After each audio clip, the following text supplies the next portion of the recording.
Transmite Radio Anglicana.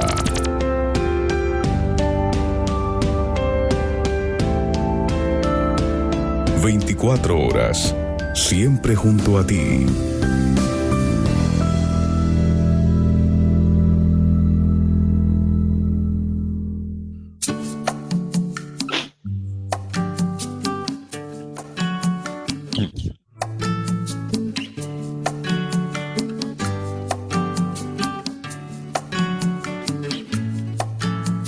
Lámpara es tu palabra para mis pasos, luz en mi sendero. Lámpara es tu palabra para mis pasos, luz en mi sendero. Luz, tu palabra es la luz. Luz, tu palabra es la luz.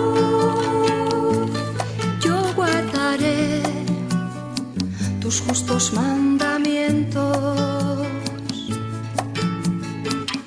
Señor, dame vida según tu promesa. Lámpara es tu palabra para mis pasos, luz en mi sendero. Lámpara es tu palabra para... Buenas tardes, queridos hermanos, hermanas, oyentes de Radio Anglicana, la radio de la Iglesia. Bienvenidos a una emisión más de su programa La Palabra Hoy. Con nosotros el reverendo Juan María Tellería. Bienvenido, reverendo. Muy buenas tardes, noches, reverendo Noel. Muy buenas tardes, noches también, equipo de Radio Anglicana y, sobre todo, muy buenas tardes, noches a nuestros amigos radioyentes que están ahí. Como siempre, les saludamos, les agradecemos también la compañía y les recordamos que nuestro tema de hoy es la presentación del apóstol San Pablo a los romanos. Usamos de referencia el texto bíblico de Romanos capítulo 1, versículos del 1 al 15. También saludamos a los hermanos que nos escuchan a través de la transmisión de Radio Anglicana en las aplicaciones, en la página web, y también aquellos que nos ven y nos escuchan tanto en la web como también en nuestra página de Facebook. Sean todos bienvenidos y comenzamos pues poniéndonos en la presencia del Señor. Adelante, Juan María. Te damos gracias, Padre nuestro, por una semana más poder estar aquí en la antena. Gracias, Señor, porque tú nos permites proclamar realmente tu palabra, mensajes de esperanza para el mundo. Gracias, Señor, también porque tú provees siempre para tu pueblo. Y te pedimos en este momento, Padre nuestro, por todas las personas que sufren en esta tierra por distintos motivos, para que también tu mano poderosa y misericordiosa sea con ellos. Y permite, Señor, que nosotros seamos también instrumentos de bendición para las personas que sufren por distintos motivos. Te lo agradecemos en el nombre del Padre, del Hijo y del Espíritu Santo. Amén. Amén. Amén. Tu palabra es la luz. Bueno, empezamos de lleno, Juan Mari, con esta gustada carta a los romanos y tan esperado programa por nuestros oyentes. Comencemos pues sabiendo cómo se presenta el apóstol Pablo a los romanos. Muy bien, como has dicho muy bien, Noel, entramos del lleno. Pues del lleno, respondemos del lleno. San Pablo apóstol se presenta a los romanos, dice literalmente en el primer versículo de la epístola, como siervo de Cristo, dice, llamado a ser apóstol. Es decir, San Pablo se presenta con humildad, no con una simplemente forma, como si dijéramos formas de cortesía. No, la humildad del apóstol es sincera, sin ínfulas innecesarias, sin creerse lo que no es, pero sin embargo, eso sí, al mismo tiempo reivindicando la responsabilidad y la autoridad que él había recibido de Dios, pero que, como sabemos bien, pues bastantes de sus enemigos en la época ya cuestionaban o ponían en duda pues lo que él era, ¿no? San Pablo quiere hacer bien patente a los cristianos de Roma quién es realmente y que el motivo de escribirles no es una simpleza, ¿no? Sino que él les escribe por algo serio como apóstol que es. Luego, la palabra apóstol significa enviado, de manera que al ser San Pablo considerado uno de los apóstoles y al presentarse como apóstol, podríamos decir que es un enviado de Cristo. Pues entonces, ¿cómo presenta Pablo a Cristo? Pues Pablo presenta a Cristo de la manera en que lo presenta el Nuevo Testamento, es decir, como Hijo de Dios resucitado de entre los muertos, es decir, como cumplimiento de las promesas que Dios había emitido al antiguo Israel en las Sagradas Escrituras y también, lógicamente, como fuente de gracia y fuente de su propio ministerio, del propio apóstol y de todos los demás apóstoles. Cristo es, por lo tanto, vamos a decirlo así, Cristo es presentado por el apóstol como el centro de su mensaje, como el centro de su proclama.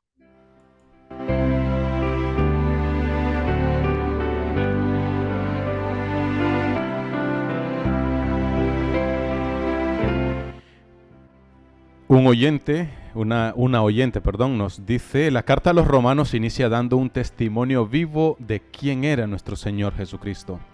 ¿Podríamos decir también que inicia hablando de lo que luego llamaríamos sucesión apostólica?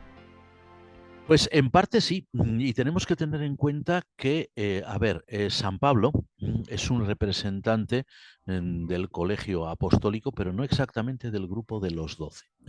Uno de los grandes problemas que tuvo San Pablo apóstol en su momento fue que, como no había formado parte del círculo de los 12 primeros apóstoles de Cristo, pues había mucha gente que no lo consideraba.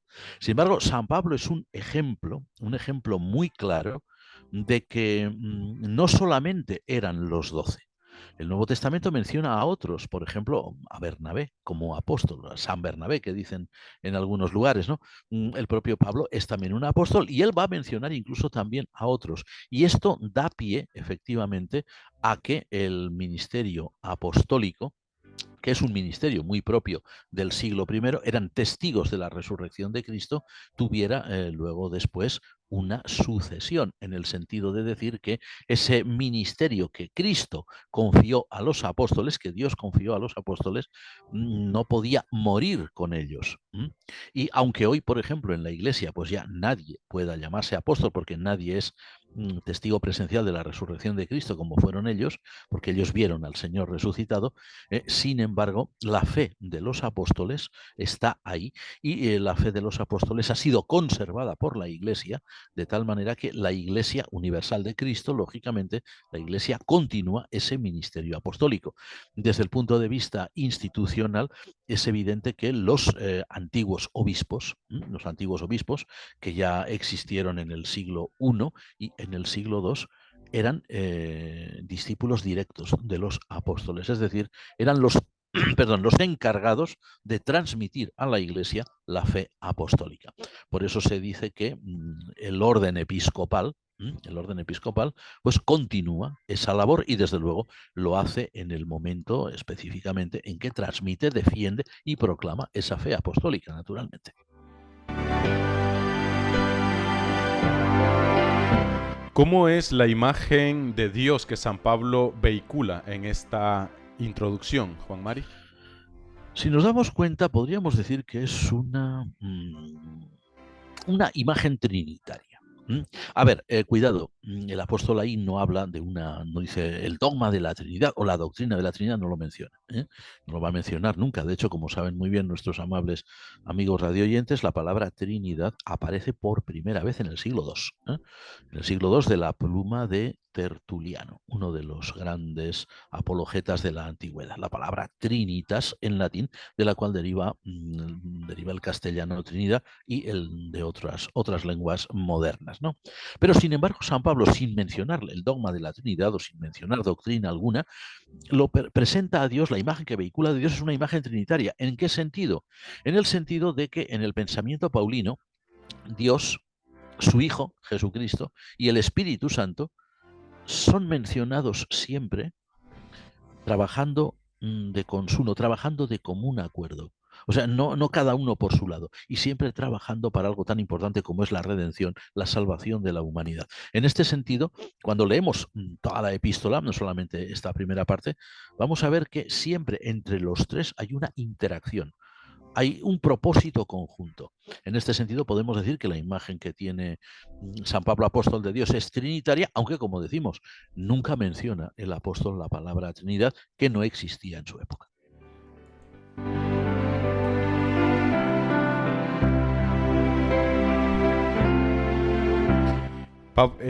Juan Mari, ¿y en algún momento Pablo visitó la iglesia de Roma antes de ser encarcelado? A ver, hay por ahí tradiciones que dicen, antes de ser encarcelado, sí, evidentemente. Se supone que Pablo fue encarcelado ¿cuándo? ¿En la primera ocasión o en la segunda? Es que hay dos. A ver, el libro de los Hechos de los Apóstoles nos habla de la primera vez que Pablo es encarcelado, llega a Roma, de hecho, encarcelado, ¿verdad? Aunque no lo diga ahí con toda claridad, es evidente que Pablo estuvo en contacto con la iglesia de Roma, puesto que dice muy bien San Lucas que salieron a recibirles hermanos, cuando sabían que el apóstol era llevado a la ciudad imperial. O sea que San Pablo sí que entró en contacto con personas que formaban parte de la iglesia de Roma. Lo que ocurre es que hay tradiciones que dicen que San Pablo fue liberado de la cárcel en aquel momento. Parece ser que San Pablo compareció realmente ante el emperador, que era entonces el célebre Nerón César. Bueno, pues compareció ante él, pero Nerón lo absolvió, probablemente porque Nerón ni siquiera entendió el problema por el cual lo acusaba, ¿no? Y lo único que le debió preocupar es, vamos a ver, ¿este quién es? Pues es Saulo de Tarso. Ah, de Tarso es ciudadano romano. ¿Y quién lo acusa? Judíos, fuera. Se acabó, libre, sin mayor problema, ¿no? No creo yo que Nerón se rompiera mucho la cabeza con el problema de la acusación o de la denuncia contra San Pablo. Entonces parece que sí que en aquel momento sí que San Pablo estuvo directamente en contacto con la iglesia de Roma. Bueno, también se dice más, hay tradiciones que dicen que a partir de ahí pudo realizar este viaje que en la epístola a los romanos, como decíamos en el programa pasado, que él tenía el proyecto de visitar Hispania, parece que sí, que la visitó realmente, y que luego pues ya volvió a Roma, donde fue ya definitivamente encarcelado y fue muerto. Bueno, también hay tradiciones que dicen que en ese ínterin entre el viaje a Hispania y luego su último encarcelamiento, del cual ya no salió sino para morir, también visitó iglesias en Oriente. Si esas tradiciones son ciertas, y no tendrían por qué no serlas, pues nos muestran a una persona que está plenamente dedicada al ministerio apostólico y que, como se suele decir en un castellano muy coloquial, no paraba. Es decir, siempre estaba de un lado para otro, siempre visitando iglesias, siempre reafirmando a la gente en la fe, siempre proclamando la fe a los gentiles como nuestro Señor le había encomendado.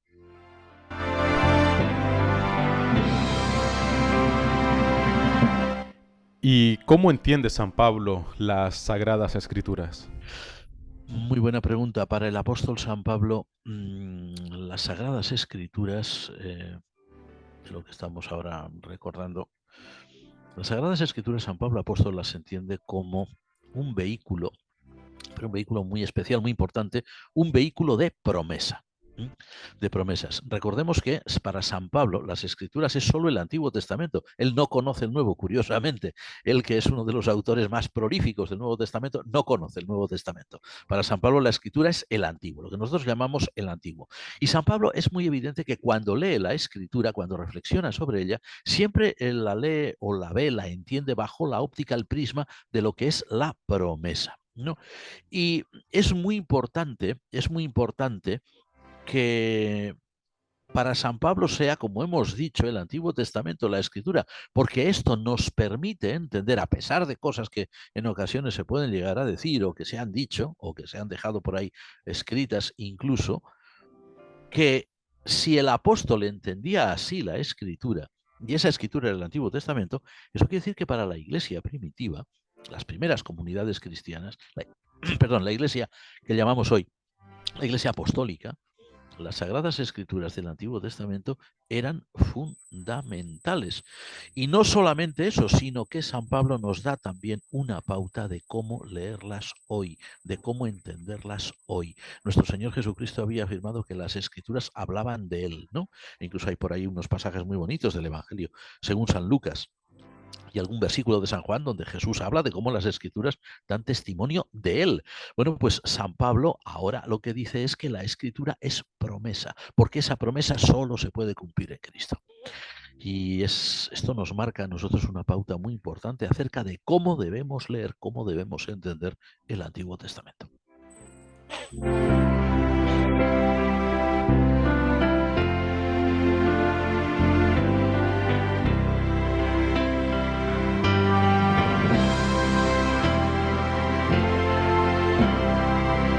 Tenemos aquí un aporte de un querido oyente que nos dice que si San Pablo hubiese apelado al César, el fallo de su causa no lo dictaba el propio emperador, sino el prefecto del pretorio, que en ese entonces era Sexto Efanio Burro, persona que pese a su cognomen se sabe que era de una gran cultura y de gran integridad moral. Nos Efectivamente. aportan Muy al bien, programa. muy bien, y es muy de agradecer este tipo de aporte. Totalmente. ¿Qué afirma San Pablo sobre la Iglesia de Roma, Juan María? Bueno, la Iglesia de Roma él no la conocía personalmente.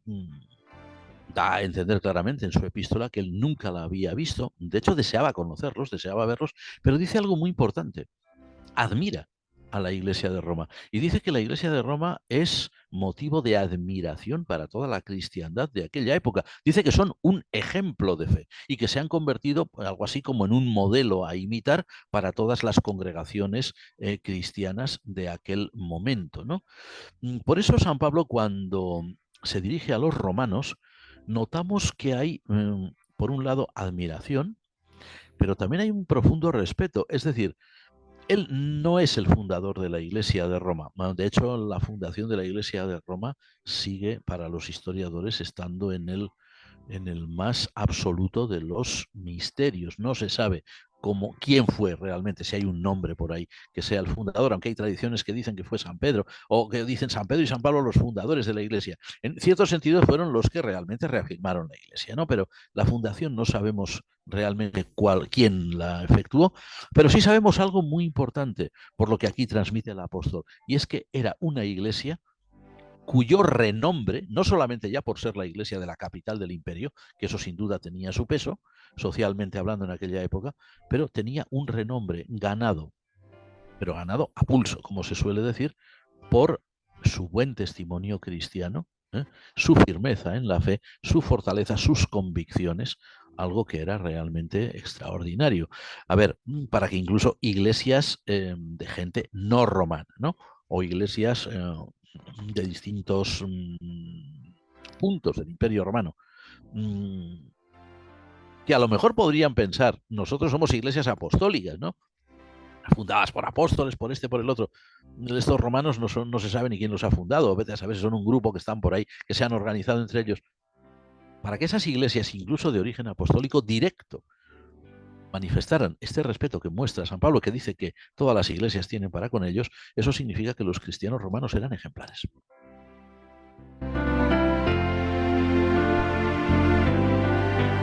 Si San Pablo quería ir a predicar a Roma, ¿en qué sentido podríamos decir que lo decía, ya que él predicaba, a eso se dedicaba? ¿En qué sentido quería ir a predicar a Roma? Bueno, el ministerio apostólico, por lo que leemos en el Nuevo Testamento, por lo que comprendemos de lo que enseña el Nuevo Testamento, tenía un doble cometido, ¿no?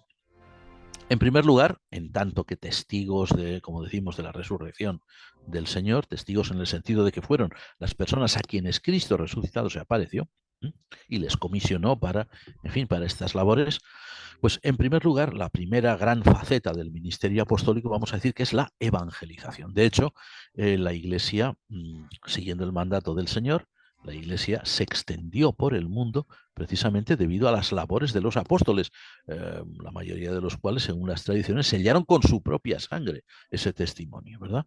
Es decir, ellos evangelizaron, llevaron la buena nueva, aún a riesgo de su propia vida. Pero también hay una segunda faceta del ministerio apostólico, que es la confirmación en la fe de esas comunidades. Entonces, aunque la Iglesia de Roma evidentemente no era fruto de las labores evangelizadoras del apóstol San Pablo, no es Pablo, como hemos dicho ahora, el fundador de Roma, no sabemos quién fue, pero sabemos que él no lo fue. Él mismo dice que no los conocía, ¿verdad? Sí podría ser confirmada en la fe por él como apóstol que era de los gentiles. Y esto es algo muy importante, ¿no? Y esa confirmación puede efectivamente obtener como fruto una iglesia confirmada por el apóstol, podría incluso tener, como dice, el nuevo fruto entre ellos, porque podría haber nuevas personas que se adhirieran a la fe de Cristo, nuevos conversos a la fe del Señor, ¿no? Entonces, la confirmación apostólica, la presencia apostólica, podía hacer que el testimonio cristiano en Roma, pues siempre, por supuesto, con la ayuda inestimable y por el poder inestimable del Espíritu Santo, pues pudieran llegar realmente a acrecentarse, a crecer todavía más. Esto es lo que, en este sentido, por eso desea San Pablo predicar el Evangelio. No porque no lo conocieran, evidentemente los cristianos de Roma ya lo conocían, pero sí para confirmarlos en la fe. Y a partir de ahí el Evangelio podría seguir creciendo. También en relación con la Iglesia de Roma nos comentan que se caracterizaba por ser especialmente caritativa desde sus inicios, como queda demostrado en una carta de San Ignacio de Antioquía en el año 107, Bien. donde dice de que le preside la caridad. Y un detalle que también ha destacado muchísimo el historiador actual Hans Kuhn, hablando al respecto.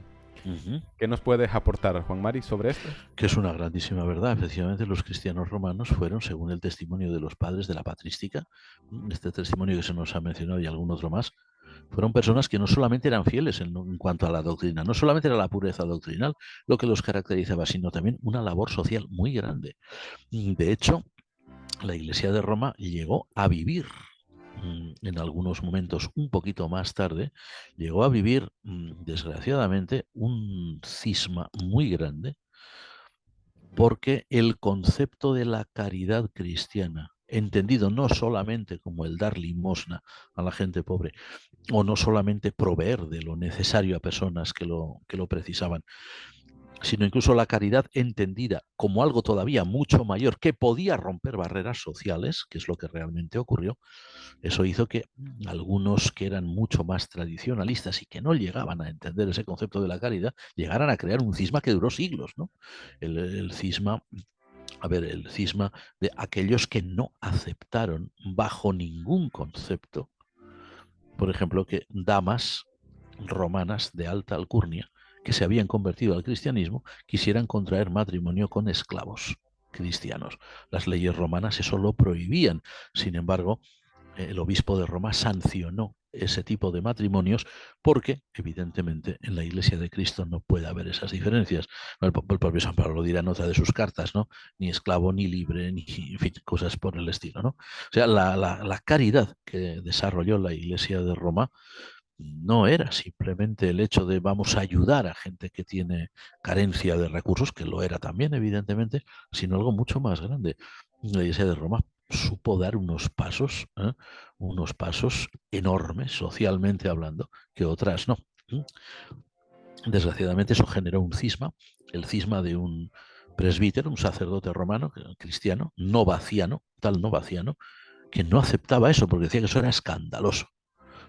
Y que socialmente eso era imposible de aceptar, y acusó a la Iglesia y a su obispo de herejía y de apostasía. Sin embargo, la Iglesia dijo que no, que en Cristo no puede haber clases sociales y que el amor de Cristo y la ley de Cristo, la ley del amor, está muy por encima de las convenciones humanas, ¿no? A ver, este espíritu, que es siempre un espíritu muy abierto conforme al espíritu de Cristo, no siempre es bien aceptado en el mundo cristiano, sobre todo cuando hay ya pues unas tendencias muy conservadoras, muy hechas, que tienen dificultades para ver realidades nuevas. Roma era un ejemplo en la caridad, incluso en este tipo de casos, en los que entendía el concepto de caridad en su más amplio significado posible.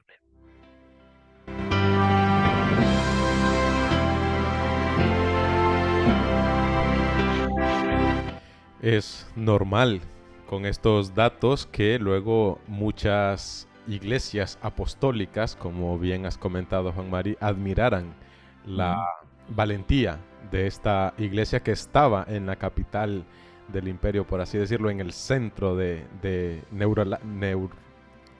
neurológico del imperio. Y que tuvieran ese tipo de valor es de admirar.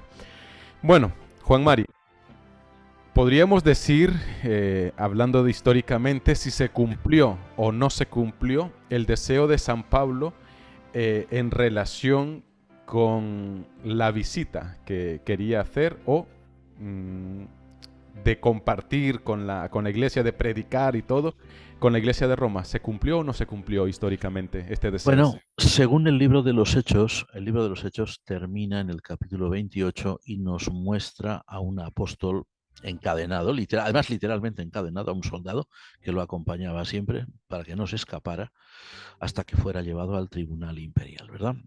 A ver, ahí concluye toda la información que el Nuevo Testamento nos da de San Pablo. Como hemos mencionado, hay otras tribulaciones, por supuesto, queríamos decir, hay otras tradiciones, ¿no? Que hablan de, sí, que San Pablo se liberó, luego viajó a Hispania, luego también volvió allí, luego al final.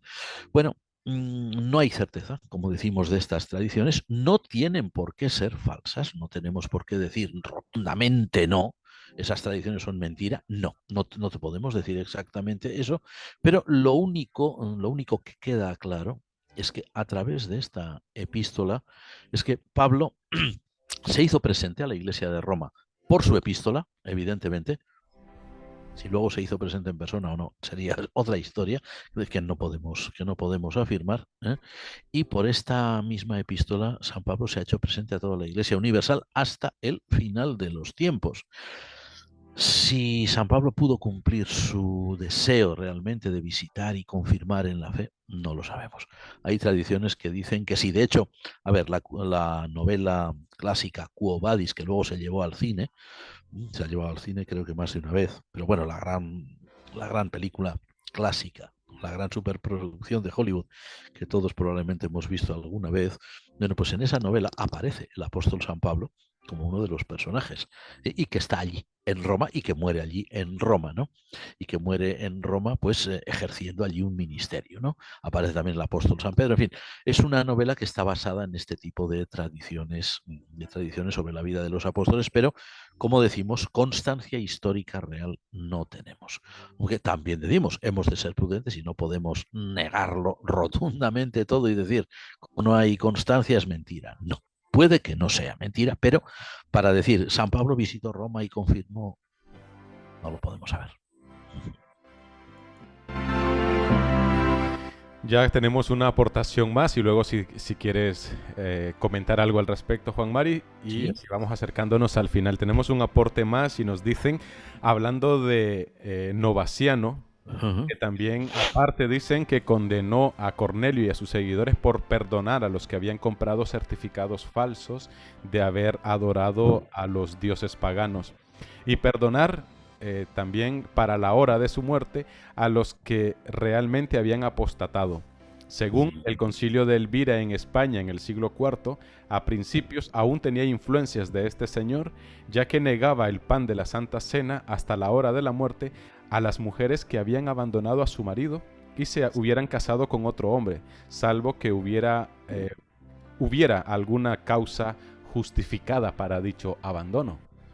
Sí, es evidente que Tuvo mucha influencia este señor a la hora del Sí, cisma. duró unos siglos, el cisma de Novaciano y bueno, de hecho llegaron a constituir una especie de iglesia paralela, ¿no?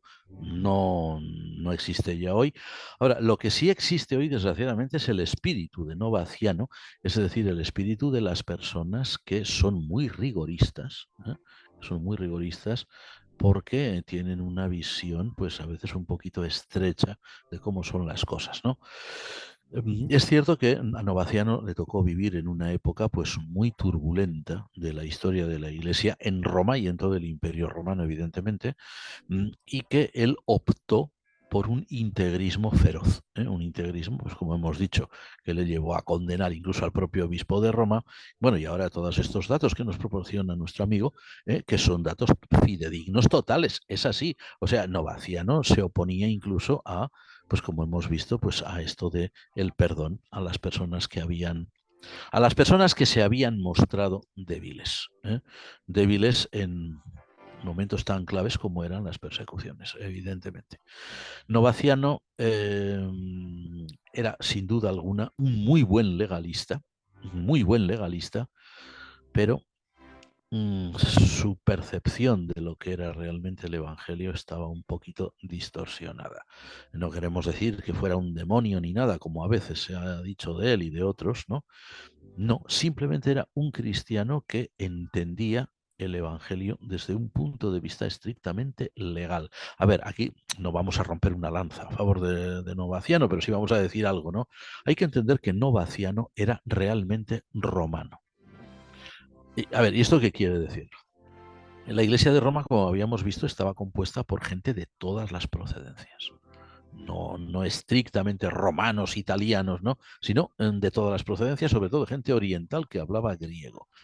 A ver, el espíritu romano, que era un espíritu pues templado en lo que había sido la antigua historia de Roma, la República Romana, en fin, la elaboración del derecho romano que había sido, pues, que es, de hecho, una de las grandes aportaciones del pueblo romano a la civilización universal. Bueno, pues digamos que Novaciano representaba el espíritu de ese romano tradicional a quien le gustaba que todas las cosas estuvieran muy bien, muy claras y muy bien estructuradas. Lo que se dice normalmente, lo que se dice la praxis romana frente a la tendencia a la teorización propia de los griegos, ¿no? Novaciano era el espíritu auténticamente romano.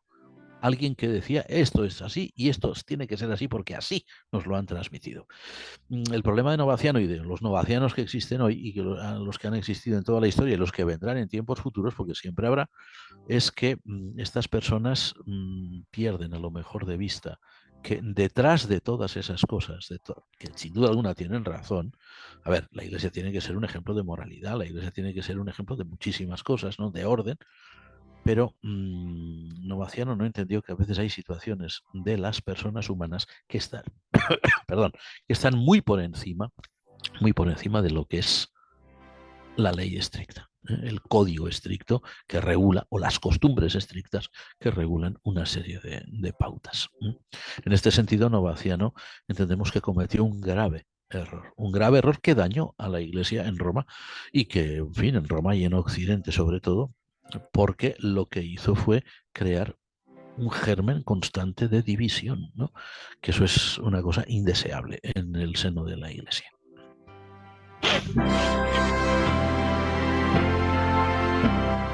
Bueno, queridos hermanos, hemos llegado pues al final de nuestro programa, agradeciendo como siempre esa audiencia, esa fiel audiencia a este espacio. Agradeciendo también a nuestro hermano el reverendo Juan María Tellería por el tiempo que nos dedica para este espacio.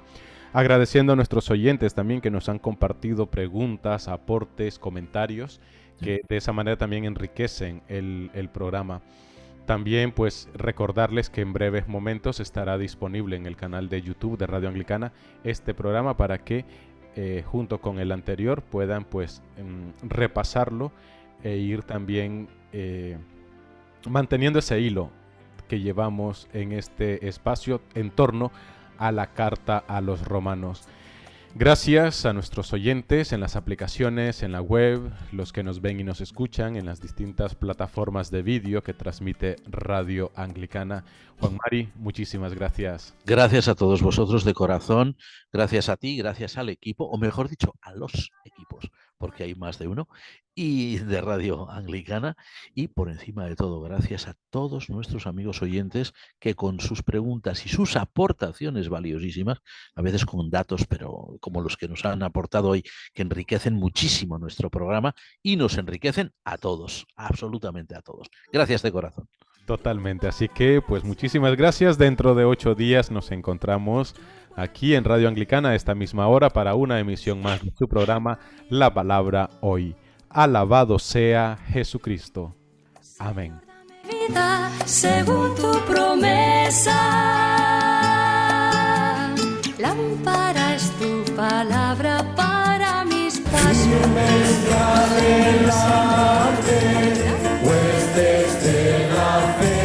Usted está está en sintonía de Radio Anglicana, transmitiendo vía internet en www.radioanglicana.es. También puede escucharnos en su dispositivo móvil, descargando nuestra aplicación para Android e iOS. Radio Anglicana, la voz de la Iglesia.